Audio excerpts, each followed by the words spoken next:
Good evening, everyone. We have already learned about the preparation of alkynes in our earlier class.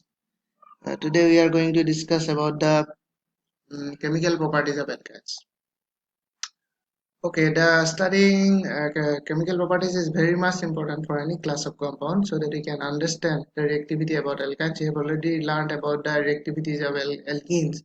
So in addition to alkenes, we have one more pi bond in the case of alkyne. So let us see how interesting the chemical properties of alkynes are, how it is different from alkenes in terms of reactivity. Let us see. So first of all, we will have to discuss about the acidic nature of alkynes. Alkynes behave somewhat acidic in comparison to alkenes and alkanes. So let us see in comparison to alkenes and alkanes, whether alkynes are more or less acidic. You have to see. So in general, it has been found that alkynes are more acidic than alkanes and alkanes. So let us see why. Here you can see if we remove a hydrogen from alkane as proton, we will get a carbanion like this. If we remove the hydrogen as proton from alkene, we will get the carbanion like this. And if we remove the same from an alkyne, we will get the carbanion like this. Now the difference between alkane carbanion, alkene carbanion, and alkyne carbanion is that this carbon is more electronegative. Why? Because this is sp hybridized, this is sp2 hybridized, and this is sp3 hybridized. And we know that more the s character, more electronegative the central atom. That means this carbon atom is more electronegative than this and then this. Okay. So since this carbon is more electronegative, so the lone pair of the carbanion will be more attracted towards this carbon and will be more stabilized as compared to this and this. So what will be the result for this? The pK value is found to be the lowest for the alkyne. Why? Because this is most acidic, because removal of this hydrogen will give you the most stable carbanion. This makes alkynes more acidic than alkenes and alkynes. That's why pK value of alkynes is the lowest. It is found to 25 in the case of alkyne and 50 in the case of alkane. Clear?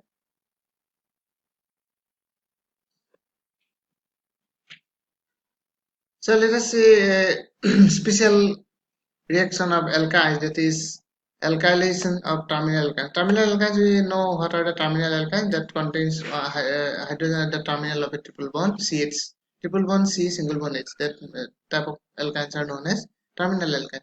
Now that particular hydrogen is acidic, as we have seen in our earlier slide, that this hydrogen is acidic. So if we treat this type of terminal alkynes with a strong base like sodamide, then this hydrogen will be removed as a proton and we will get sodium salt of that hydrocarbon as it is acidic in nature. Now in this salt, this HC triple bond C minus, this part is nucleophilic in nature. So if we treat this nucleophilic part with an alkyl halide, in alkyl halide the alkyl part is the electrophilic in nature. So this nucleophilic nature group and this electrophilic nature will automatically combine to give you a higher alkyne. So by this method we can get higher alkynes from lower alkynes by use of this ethyl. So this reaction is known as alkylation of terminal alkynes, as terminal alkynes are alkylated to get a higher alkynes from lower alkynes.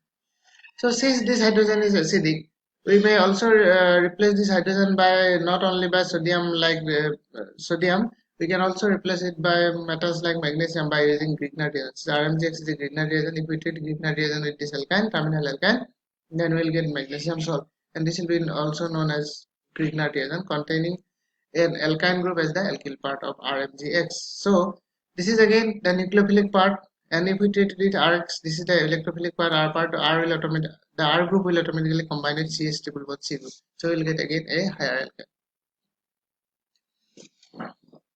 The mechanism of the reaction is very simple. In the step 1, what will happen? The acidic proton will be removed by the strong base like amide ion obtained from sodamide. So this will be removed as ammonia and a carbon ion will be formed. This is the carbon ion. So in the second step, this carbon ion will attack directly. It will attack as a it will do nucleophilic attack on the electrophilic carbon of the haloalkane. This is the electrophilic carbon of the haloalkane. So this nucleophilic group will automatically do backside attack on this carbon by SN reaction, nucleophilic substitution reaction, and ultimately we will get the higher alkyne like this. So Second step is nucleophilic substitution reaction. First step is elimination by a base. Okay. Again, since the terminal alkyne the hydrogen is acidic, so using this concept we can again take the help of this concept in the laboratory to detect whether your given alkyne is a terminal alkyne or non-terminal alkyne. For example, since in the terminal alkyne this hydrogen is acidic, if we treat its Tollens reagent AgNH2SOH, then we will get the hydrogen replaced by silver metal, and this salt will be known as silver acetylide. Now, this silver acetylide will give you a white color precipitate. So, if you are given with a terminal alkyne and a non-terminal alkyne, and you are getting a white precipitate by this reaction, you will be sure that your alkyne is terminal. Similarly, if you carry out the same reaction with Tollens instead of Tollens reagent, if you use NH2SOH this reagent, then you will get red precipitate. Okay, so these are two tests. One will give you silver acetylide will give you white precipitate, and copper acetylide will give you red precipitate. These both reactions are giving you direct indication that your alkyne is a terminal alkyne. Further, it can be used for separation and purification of terminal alkynes from non-terminal alkynes and alkenes, and another is you have already told that to distinguish between terminal from non-terminal.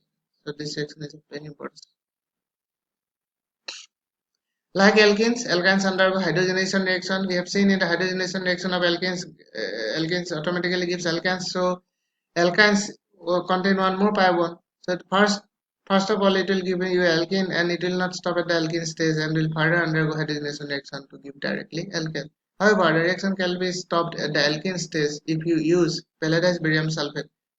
If you do hydrogenation in presence of palladized barium sulfate, we have probably have already come across this reaction, and this reaction is a stress selective reaction. You know that this resulting alkene is a cis alkene. Okay. Now, once this alkene, whether a cis alkene is formed, it is not further converted into the alkane. So this is the unique feature of this reaction if you use palladized barium sulfate. Okay. Now, if you do the same reaction in the hydrogenation reaction in presence of sodium and liquid ammonia, then you will get trans alkane. Again, the reaction is being stopped at the alkene stage and is not further converted into the alkane. So this is again a new feature of the reaction. Stress selectivity is trans. So ultimately, from these two slides, you can summarize that if you do hydrogenation in presence of normal palladized carbon, you will get directly alkane. That means first alkane is converted into alkene and then is converted into alkane. That means it is not possible for you to stop the reaction at the alkene stage. It will automatically convert into the alkane stage. If you do the same reaction in presence of Lindblad catalyst, that is palladized barium sulfate, it will be stopped at the alkene stage. Interesting, and the stress selectivity of the reaction is cis. Similarly, if you do the reaction with Bart's reduction with sodium liquid ammonia, then it will again be stopped at the alkene stage, and the alkene will be a trans alkene. This is the stress selectivity of the reaction. Very interesting. Not is being converted into alkene. Regarding halogenation, again decoloration occurs like alkenes. So ancestration test can be carried out with alkynes also. If you do bromination with alkynes, then the color of brown color bromine gets decolorized if it is a alkyne due to the formation of 1,1,2 tetrabromoid. Addition of hydrogen halides. This follows the Markovnikov rule as we have already discussed in the case of alkenes. If you use unsymmetrical alkynes like this, ethyne, then it will follow Markovnikov rule that hydrogen will add to this carbon because this carbon contains more hydrogen, that is 1. This carbon contains no hydrogen, that is nil, that the negative part bromine will automatically attach to this. This is Markovnikov rule. Again, if we do further hydrohalogenation, because it again still contains one double bond, so we can continue the hydrohalogenation. In this case, again Markovnikov rule will be applied and you will get 2,2-dibromopropane. The mechanism I will not go further details of the mechanism as we have already discussed about the mechanism of the Markovnikov's rule. In the case of alkenes, this mechanism here is similar. Again, anti-Markovnikov's rule also applies to alkynes. If you do the hydrohalogenation in the presence of peroxides, then the Markovnikov's rule will not be followed, and that rule is known as anti-Markovnikov's rule. Okay. So for example, if we do hydrohalogenation in presence of peroxide for 1 butane, you will get 1 bromobutane. Correct. Again, hydration, we have studied about the hydration of alkenes, but in the case of alkynes, the rate of reactivity is found to be somewhat lower than in the case of alkenes. However, if we do hydration of an alkyne, it will again follow Markovnikov rule if your alkyne is unsymmetrical. Okay. For example, this is a general alkyne I have shown here. This is a general alkyne. If we do hydration, H will be attached to this carbon and OH will be added to this carbon. And ultimately, we will get this type of enol molecule. Now, after the formation of enol, this molecule gets automatically tautomerized. It gets tautomerization to give you the ketototomer. So, for example, if we do the hydration for ethyne in presence of mercury sulfate, hydration is always being done in the presence of mercury sulfate, right? Because of the reactivity issue. So, if you do the hydration in the case of ethyne, you will get ethanol. So, in this hydration reaction of alkynes, you will always get a mixture, exceptionally only carbonyl compound, sometimes aldehyde, sometimes ketone. Let us see another example in the next slide, which will give you a ketone. For example, if you do hydration for propyne, it will give you propanol and then propanol. This is a symmetrical ketone. So alkynes cannot be hydrated as easily as simple alkenes, as I have already told you, because of their lower reactivity issue. Okay. However, in the presence of mercuric sulfate, this is a catalyst, a hydration occurs easily. The reason behind this is the function of the catalyst is that Ag2 plus ion. This Ag2 plus ion being in large size is readily forms a bridged ion, which a pi complex, which then easily reacts to ultimately give you the carbonyl compound. It may be aldehyde or ketone. Regarding ozonolysis, in the alkenes we have got we have seen that we are always getting carbonyl mixture of carbonyl compounds. In this case, since one pi bond is more than in the case of alkenes, therefore this bond is still attached to the ozonide, which was found to be absent in the case of alkenes. So other things remaining same. So this in the case of alkenes we are getting two separate carbonyl compounds, but here since the two carbonyl groups are attached by this bond, which was present in the ozonide, this bond. So therefore, we are getting a diketone or dicarbonyl compound. If we do further, however, if we do further oxidation of this, we will get a mixture of carboxylic acids like this. Okay. However, the most interesting factor is that if your alkynes is terminal, then one side will be converted automatically into carbon dioxide and the remaining part will be converted into the carboxylic. So in the case of terminal alkynes, you will be getting from strong oxidation ozonolysis, you will getting a mixture of carboxylic acid and carbon dioxide. And if your alkynes is a non-terminal alkyne, then you are always getting a mixture of carboxylic acids, right? These are further examples you can see later on.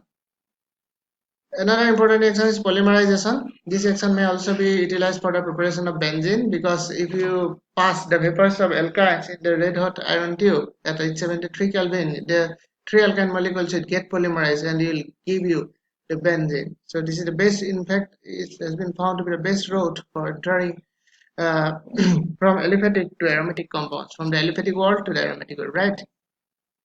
So these are the homeworks for you. The first question is suggest a method for the synthesis of the following compounds from 2-hexane.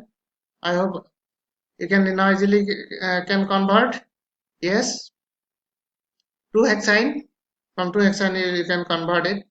One will be involving Birch reduction, another will be involving palladium sulfate reduction. You can do it. Next question is suggest a method for preparation of the following alkyne with the ethyne using alkyl halide. So it is that we have already shown about the termination of alkynes. Use the proper alkyl halide and you will get the answer. Then proposed structures for in the third question we have given the proposed structures for alkynes that give the following products on oxidative cleavage. So which alkyne will give you these products on ozonolysis? Then you will have to walk backside. Then you will get the required alkane. So this is all about today's class. In the next class, up to this class we have finished about alkenes and alkynes. From the next class onwards we will move into the aromatic world. So let's enjoy the organic chemistry. Thank you very much.